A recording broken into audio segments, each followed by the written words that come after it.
a todos.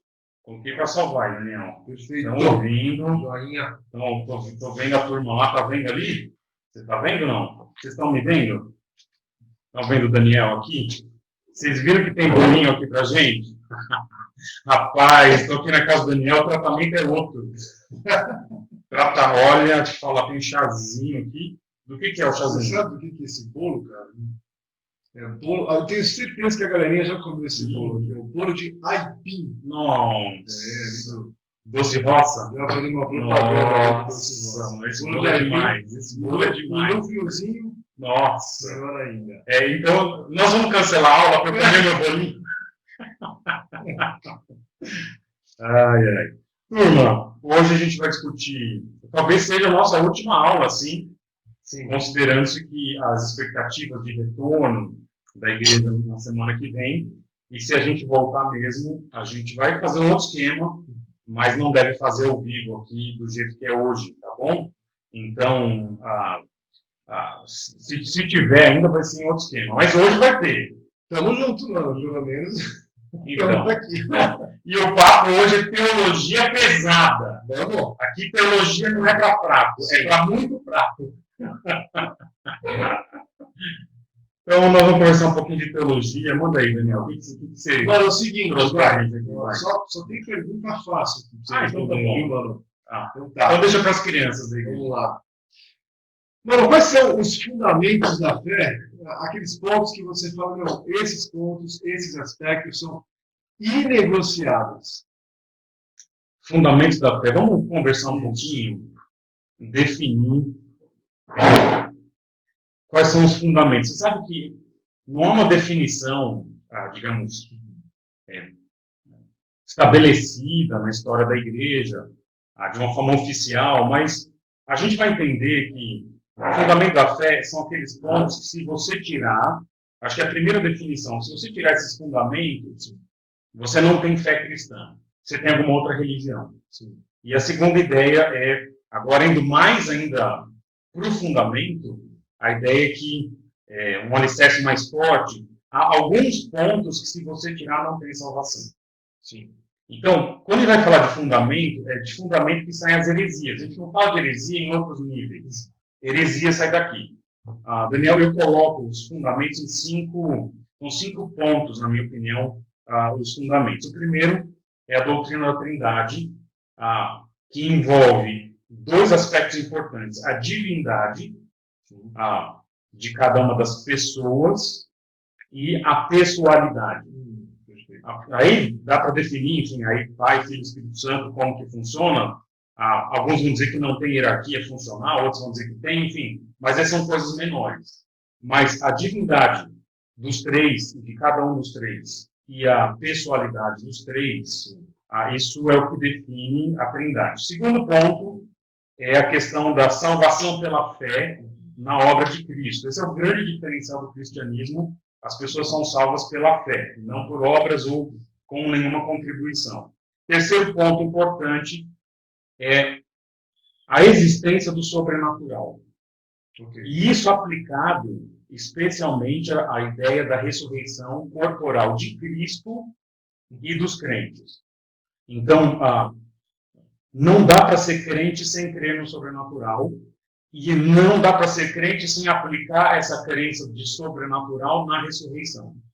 Ok? A ressurreição ela é uma intervenção sobrenatural de Deus na existência humana. Isso se dá na história com Jesus e depois na história futura com a gente.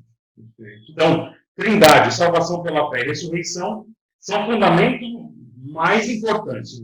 E num segundo nível agora de fundamentos, eu colocaria mais dois pontos, que é a crença na volta de Cristo, e aí, em várias perspectivas escatológicas, isso qual perspectiva, nesse caso, que é menos relevante agora. Então, e a segundo ponto aqui é a autoridade das Escrituras. As Escrituras como revelação de Deus, como livro inspirado e tudo mais. Então, são esses 5 pontos, né? Trindade, salvação pela fé, ressurreição, volta de Cristo e autoridade das Escrituras. Interessante, mano, porque então é possível cristãos terem os 3 pontos estabelecidos e convictos deles: Trindade, salvação pela fé e ressurreição. E o quarto e o quinto ponto ter algum tipo de divergência, tá certo? Então, aí falando de autoridade das Escrituras e volta de Cristo. Na verdade, eu penso assim, Daniel, a partir, enfim, do que se discute em teologia. É possível alguém ir para o céu, polêmico, agora é polêmica aqui. É possível alguém ir para o céu e não acreditar no retorno de Cristo. E é possível alguém ir para o céu e não acreditar na autoridade bíblica, pelo menos não nela inteira. Eu estou mencionando aqui, por exemplo, a ideia dos neo-ortodoxos, que teólogos de uma escola fim do século XIX, começo do século XX, que entendiam, pelo menos uma parte deles entendia, que as Escrituras não são a palavra de Deus, mas que algumas partes, na medida em que essas partes falam com o indivíduo, elas se tornam a palavra de Deus. Então, são pessoas que, na minha opinião, alguns são crentes, mas não são ortodoxos. Então, veja, ponto 1, 2 e 3, Trindade, salvação pela fé e ressurreição corporal, você não fala, se alguém negar um desses 3 pontos, qualquer um deles, você fala que não é cristão. Agora, negar ou a volta de Cristo ou a autoridade bíblica, pode ser cristão, não necessariamente, pode ser, mas você vai dizer que não são ortodoxos. Ok? Não creem na normalidade do que a história da igreja creu no que diz respeito aos fundamentos da fé. Perfeito. Então, você pode ter alguém que vai para o céu afirmando os 3 primeiros pontos, mas não afirmando os outros 2. Tá? Em tese. Sim.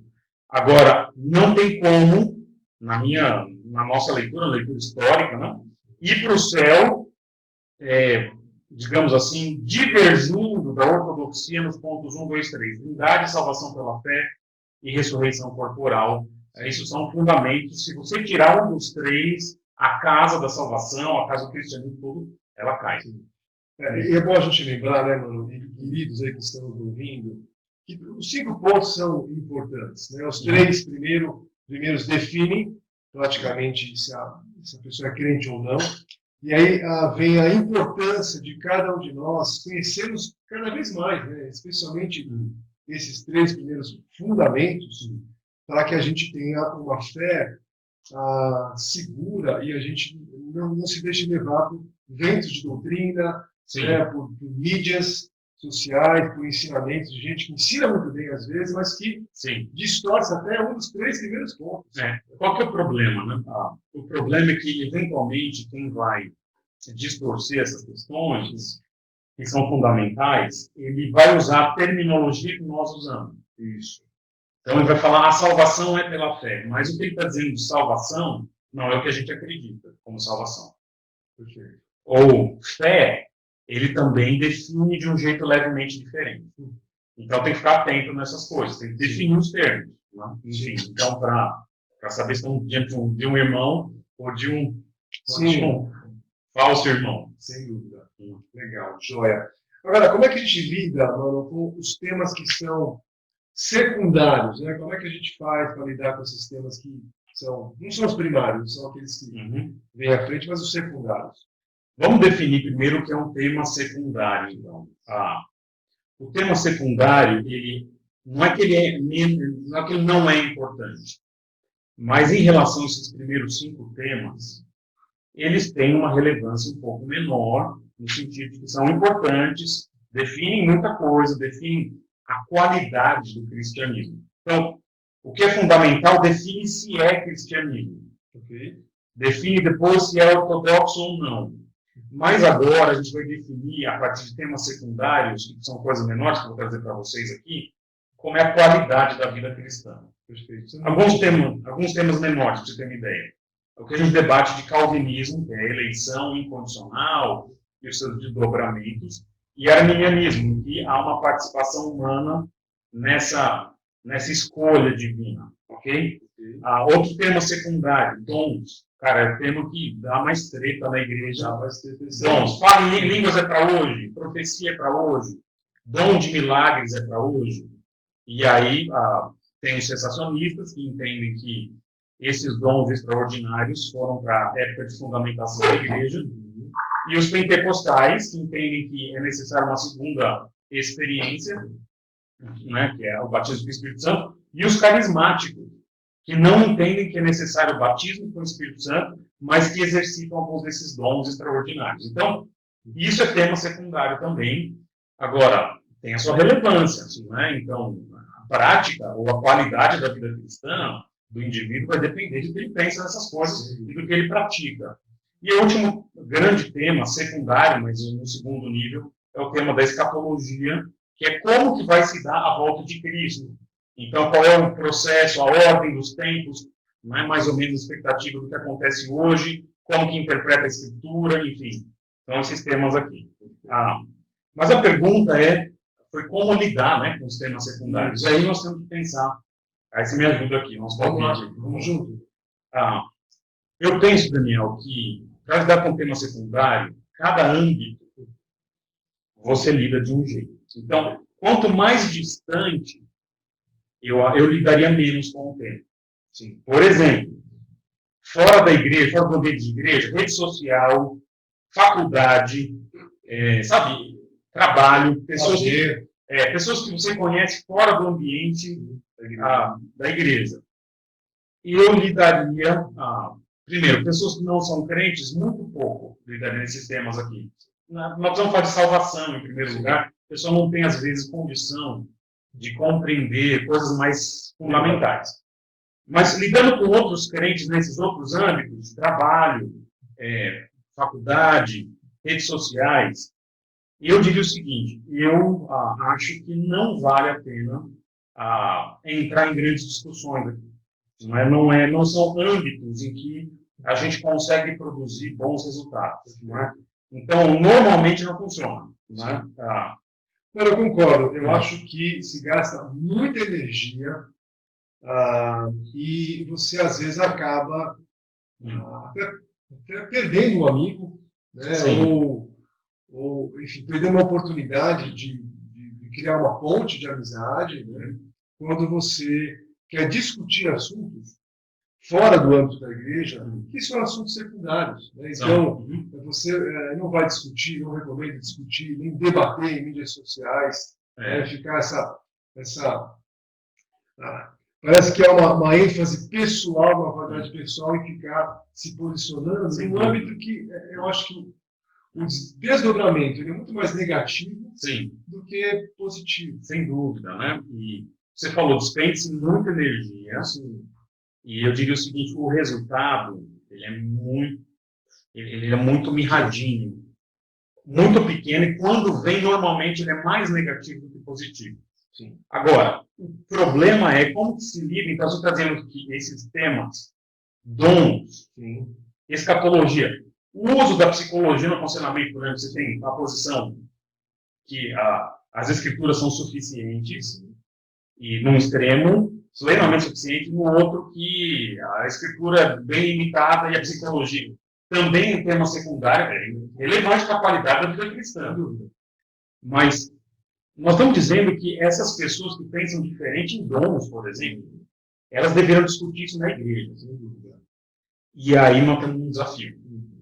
E, falando agora, nós falamos de um âmbito então, mais distante, vamos falar do âmbito mais próximo. Como você consegue conviver na mesma igreja, na mesma liderança, com um camarada que fala em línguas e outro não? Um camarada que é calvinista e o outro é arminiano. Então, os dois opostos. Enfim, em que se aconselha usando a Bíblia ou não. Como que você convive numa congregação? Essa é a pergunta. Essa é a pergunta de $1 milhão. Se alguém souber responder, mas acho que há algum caminho. Eu acho que a gente tem conversado muito, embora a gente tenha posições muito parecidas, para a gente começar a andar junto, a gente discutiu esses temas. Né? Primeiro, isso devo a você a ideia da lealdade e transparência. Não dá para você estar numa igreja e não ter essa lealdade de falar, cara, eu penso diferente de você. E essa transparência de falar, olha, a gente anda junto até aqui. Sim. Mas eu acredito, Daniel, que as igrejas não podem ficar ao sabor do que as pessoas que chegam acreditam. Eu acho que a gente tem que, como igreja, ter uma linha. Sim, definir. Mesmo que a linha seja, cara, nesse tema a gente não sabe. Então, nesse tema está aberto. Mas eu acredito que a formação de uma igreja, ela deve conter reflexões profundas sobre, obviamente, os temas fundamentais, daquela primeira pergunta, e os temas agora que são secundários. E nesse sentido, eu acho que se a igreja define alguns pontos, as pessoas que estão chegando à igreja, elas sabem onde estão pisando e sabem quais serão as áreas em que elas vão ter que se adaptar. A ideia é que quem está chegando, normalmente, está mudando de igreja, está se convertendo e tal, em tese, são pessoas que estão buscando aprender. Porque, senão, eu já teria estabelecido uma igreja, estaria com ministério, enfim. Mas, então, essa atitude de estar chegando para aprender, para somar, para ajudar, implica uma certa submissão ao jeitão da igreja. Então, eu acho que quem chega, então, pode falar assim, realmente, nesse ponto do calvinismo, eu penso diferente, né? Mas ela deve chegar com a tranquilidade de falar, mas eu me submeto à igreja. Nessa questão de dons, eu pratico diferente, mas eu vou respeitar o jeito da igreja. É um tanto quanto utópico, por causa da realidade, mas eu acho que é biblicamente o mais aceitável. Eu estou contigo, mas eu queria só acrescentar, eu acho, mano, que numa igreja, né, nós temos o neófito, né, o recém-convertido, a gente tem os mais maduros na fé, a gente tem aqueles que estão caminhando ainda, e eu acho que é papel também, olhando nesse conceito, aqueles que são mais maduros na fé, estando na igreja local, ao perceber que encosta alguém ali, sabe, depois do culto, encosta o irmão ali que está chegando e faz algum comentário, né, que tem alguma discordância num ponto que não é fundamental, né? Sim. E, para mim, é papel do membro mais maduro olhar para esse e dizer, olha, entendo, mas aqui na igreja a gente tem um posicionamento, né, e a gente tem aprendido a submeter a ele. Então, eu acho assim, mano, as pessoas vêm para a igreja com algumas dúvidas. Algumas dúvidas. Os que estudam mais vêm com muitas dúvidas. De modo geral, eu acho que é raro, infelizmente, as pessoas chegarem em nós pessoalmente para falar. Sim. Então, eu acho que no corpo da igreja, os membros mais maduros, eles deveriam ter esse papel também de ser leais e transparentes à doutrina, né, e leais e transparentes à própria igreja, né, de receber esses irmãos que estão chegando com dúvidas, sem pôr lenha na fogueira, sabe? Sim. Acho que o que define muito é, muitas vezes, a atitude que as pessoas chegam, e para se agarrar a algumas questões teológicas, e colocam isso acima da convivência amorosa do corpo. Isso, para a gente, é um sinal de pastoreabilidade ou não. Então, já tivemos casos no passado, a pessoa veio visitar a nossa igreja, descobriu que a nossa igreja tinha uma determinada característica, e falou, mas de jeito nenhum e tal. Ok? Acho que, de fato, é alguém que está procurando uma igreja a sua imagem e semelhança. Eu diria assim que não existe, não deveria existir igreja à la carte. Perfeito. Ok? No sentido que eu cheguei na igreja, eu quero que a igreja seja assim. Então, o que eu costumo dizer, eu incentivo quem é assim, falo, então, implanto de igreja. E ao implantar a igreja, o indivíduo vai perceber que nem a igreja que ele implantou é 100% do jeito que ele imaginou que seria. Mas, enfim, a nossa igreja, Daniel, só lembrando, ela assumiu posição em todas essas áreas menores. A nossa igreja é calvinista, é reformada não só na soteriologia, na salvação, mas em vários aspectos. A nossa igreja, ela tem uma posição quanto aos dons, a gente não pratica os dons chamados extraordinários, embora tenha algumas dúvidas, nós não praticamos. A nossa igreja, ela não é integracionista, no que diz respeito ao aconselhamento, mas eu não faço essas perguntas para quem chega na igreja. Eu não fiz para você, né? A gente conversou isso. A gente conversou, mas não foi antes, faça aqui a sua declaração de fé nessas áreas, não. A gente nunca conversou. Então, interessante. Sabe um exemplo bacana que eu lembrei agora? A gente tem o John Piper, né, que é alguém que muita gente conhece, ouve, acredito que goste, né?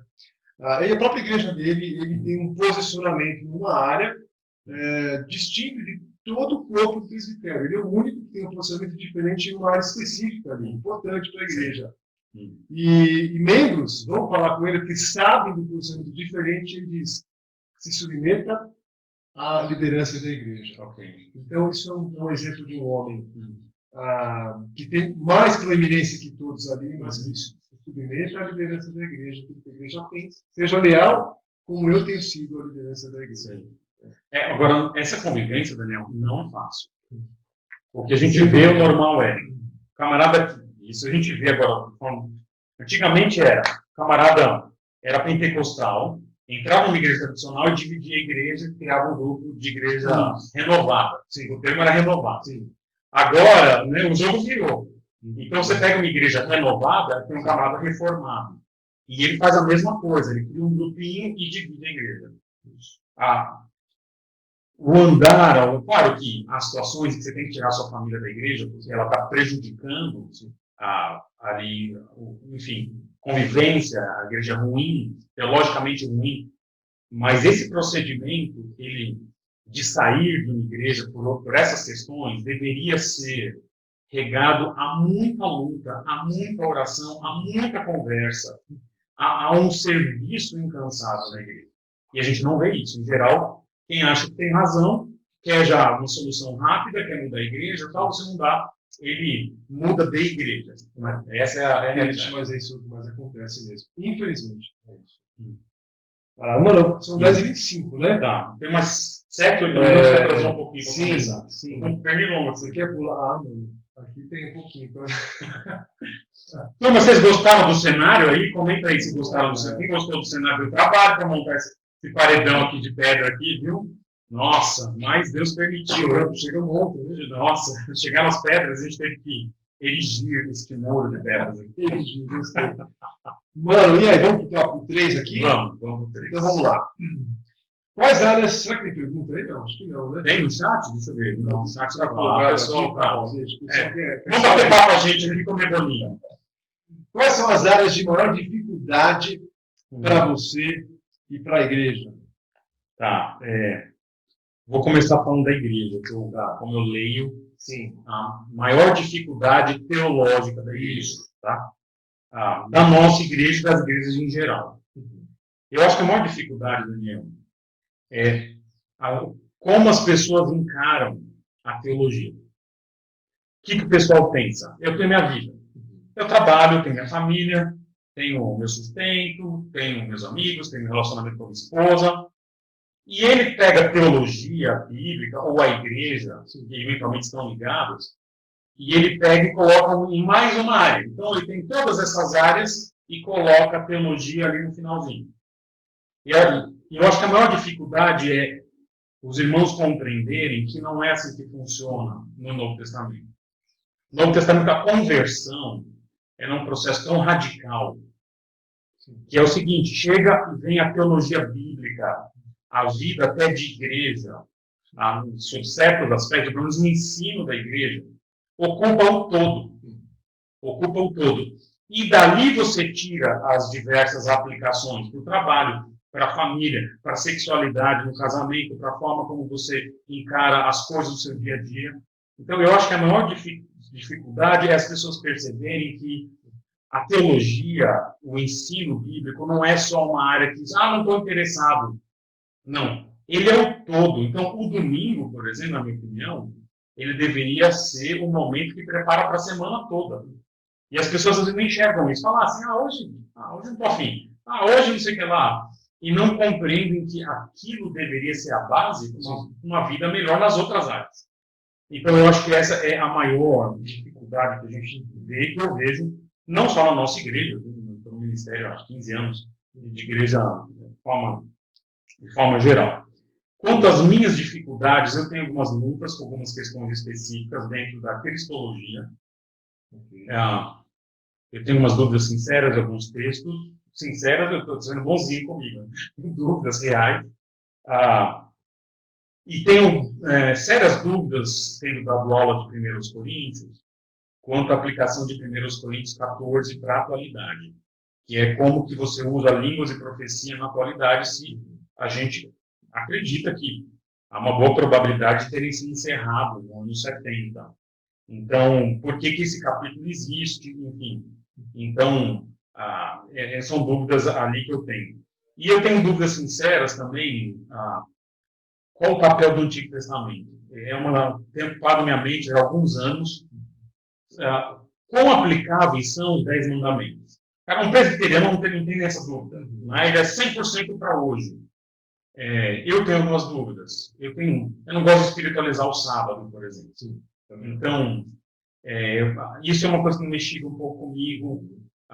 Então, acho que com o tempo, estudando um pouquinho mais, deve melhorar. Né? Mas são algumas dúvidas. Eu tenho também dificuldade, Daniel, você sabe disso, de, às vezes, manter o meu pé no chão no dia a dia. Não é?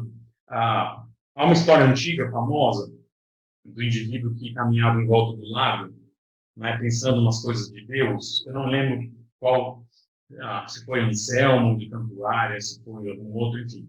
Mas ele caminhava em volta de um lago e aí ficava pensando nas coisas de Deus e tal. E aí chegou lá no monastério, lá no lugar que ele vivia, e aí falava, como que foi a sua caminhada em volta do lago? E ele disse o seguinte, lago? Que lago? Ele sequer percebeu que estava no lago. Então, às vezes, eu tenho essa dificuldade de pegar essas coisas que a gente pensa e, cara, entender que a gente vive em família, vive uma vida normal e tal. Às vezes eu sou meio avoado. Se eu ficar muito nessas coisas da teologia, eu perco os pés no chão. Então, é uma dificuldade que eu tenho. Né? E você? Eu acho você agora, não vai falar de lá. Eu acho que uma dificuldade que eu vejo na igreja, de modo geral, na igreja brasileira, né? Eu estou chegando aqui na verdade, então acho que ainda. Mas eu acho que atinge a nós também. De modo geral, nós cristãos, parece que nós queremos nos contentar com o mínimo. Sim. Né? A gente cumprir tabela. Cumprir tabela. Então, é aquela ideia, acho que é de educação de filhos, né? Então, se o meu filho está numa boa igreja, que é uma boa coisa a fazer, e tá bom. Obedece, razoável e tal, não está nas drogas, não está. Sim. E a gente lê os evangelhos, lê as cartas, né, paulinas, enfim, as epístolas gerais, a gente vê que o chamado ele é mais intenso. O envolvimento com a vida com Deus, ele deveria ser mais intenso, deveria haver mais lutas para a gente ter uma vida mais séria com Deus. Então, acho que essa é uma dificuldade, eu percebo, a um nível, me parece, mais superficial de conhecimento bíblico, de vida com Deus, de vida de oração. Então, essa é uma leitura que eu faço. Outra, que é muito similar à tua, para poder terminar aqui no estender, é que é aquilo que aquele livrinho básico, né, acho que do Charlie Sheldon dizia, era o que faria Jesus? Né? Então, mano, eu entendo, as pessoas, muitas vezes, isso acontece comigo. Elas não relacionam os eventos da vida com a palavra de Deus. Né? E não relacionam os eventos da vida com aquilo que Deus espera de nós. Então, parece que é aquela ideia de que a gente só vai pedir socorro para o Senhor quando as coisas se apertam. Então, é comum, infelizmente. Eu acho que essa é uma questão do que você falou, né? O dia a dia com Deus, a gente ter um envolvimento maior com Ele e relacionar aquilo que está acontecendo com a minha vida, com aquilo que Deus está trabalhando. Sabe? Então, a gente aqui em casa tem tentado, às vezes, pedir para as crianças discernir o que Deus está fazendo com você, o que Deus está trabalhando em sua vida. Então, acho que essa é uma pergunta difícil, mas é algo que requer de nós uma atenção e falando que áreas da minha vida Deus tem trabalhado. Né? Nossa, sua colocação de discernir, né? Ou seja, há um conceito de que em tudo que está acontecendo, Deus está aí. Exatamente. Que é um conceito que muita gente não tem. Não. Que Deus está na igreja, né? No domingo. Isso. Não é para as pessoas, muitas vezes. No céu. Não é para no céu, de vez em quando dá um alô. Não é? mas em tudo que a gente passa, acontece, nos nossos erros, de alguma forma, ele está ali trabalhando, se expressando, né? Okay. Isso, chamando, envolvendo a gente. Provérbios 3, né? Reconhece-o em todos os teus caminhos. Ele endireitará as suas veredas. Turma, muito bom estar com vocês. Lá é tão rápido, né, Daniel? Passa rápido. Ok. Se Deus quiser, semana que vem estamos juntos. Saudades. Vocês me dão 15 minutos agora para ir para casa. Tá? Tem uma longa caminhada aqui. Tem que comer o bolo, cara. Eu vou comer no caminho. Você pode fazer um lanchinho para mim. Está aqui intacto. Aqui, ó. E eu vou para casa agora, tomo um café, levanta e já a gente retoma com o culto virtual, se Deus quiser. O nosso último, hein, turma? Deus abençoe vocês. Grande abraço. Valeu.